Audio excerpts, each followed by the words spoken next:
আসসালামু আলাইকুম। আশা করি সবাই ভালো আছেন। আমিও ভালো আছি আলহামদুলিল্লাহ।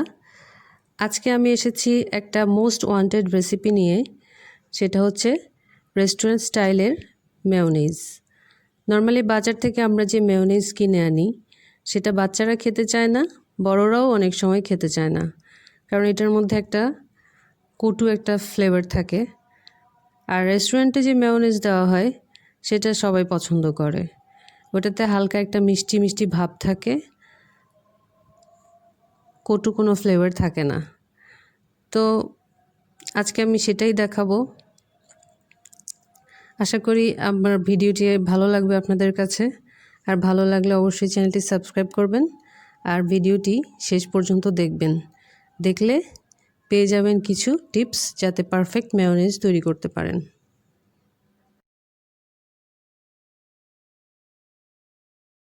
তাহলে চলুন শুরু করা যাক। মেয়োনিজ তৈরি করার জন্য যেটা বেশি ইম্পর্টেন্ট সেটা হচ্ছে ফ্রেশ ডিম থাকতে হবে। ডিমটা বাসি হলে মেয়োনিজ ভালো হয় না, তাই চেষ্টা করবেন ফ্রেশ ডিম নিতে, আর সেটা যেন অবশ্যই রুম টেম্পারেচারের হয়।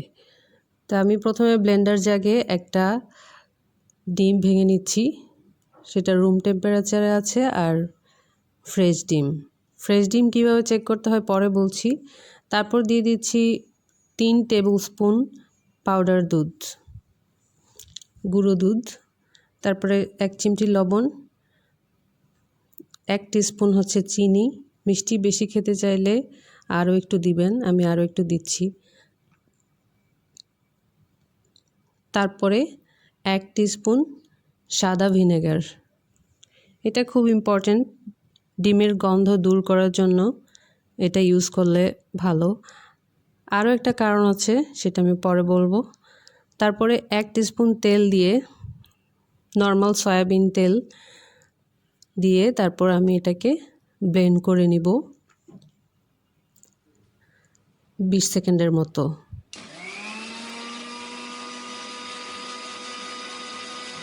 লো স্পিডে ব্লেন্ড করব।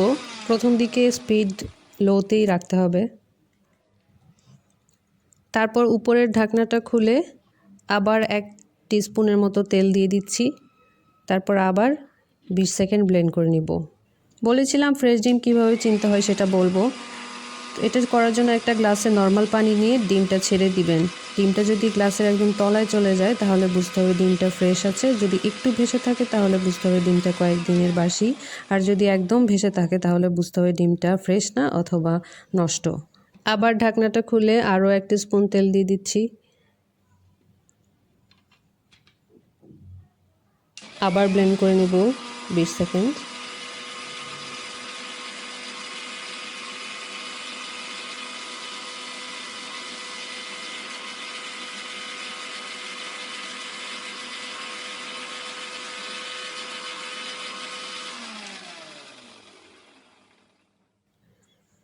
এভাবে করে করেই আমি 1 টিস্পুন করে তেল দিব আর 20 সেকেন্ড ব্লেন্ড করব। এভাবে করে করে আমি তেলগুলো শেষ করব।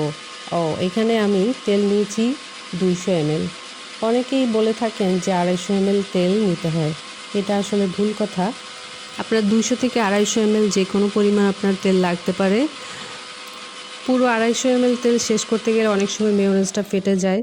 তো আমি এই ক্ষেত্রে 200 ml তেল দেওয়ার পরে খেয়াল করি যে মেয়োনিজটা আসলে পাতলা রয়ে গেছে কিনা। যদি পাতলা থেকে যায় তাহলে আরও কিছু তেল আমি একটু একটু করে দিয়ে থাকি। পুরো 250 ml তেল আমার কখনোই লাগেনি। তো লাস্টে যে তেলটুকু থাকবে সেই তেলটুকু একটু একটু করে দিতে হবে না। ঢাকনাটা খুলে আস্তে করে তেল ঢালতে থাকবো আর ব্লেন্ড করতে থাকবো। যখন দেখবেন যে একটা থকথকে কনসিস্টেন্সি চলে এসেছে মেয়োনিজটাতে, তখনই তেল দেওয়া বন্ধ করে দিবেন আর ব্লেন্ড করা বন্ধ করে দিবেন। লাস্ট একবার একটু ব্লেন্ড করে নিলেই হবে। তো আমার মেয়োনিজটা তৈরি হয়ে গেছে, দেখতেই পাচ্ছেন অনেক সুন্দর একটা মেয়োনিজ তৈরি হয়েছে। তো এবার বলবো হোয়াইট ভিনেগার দিলে আসলে কি হয়।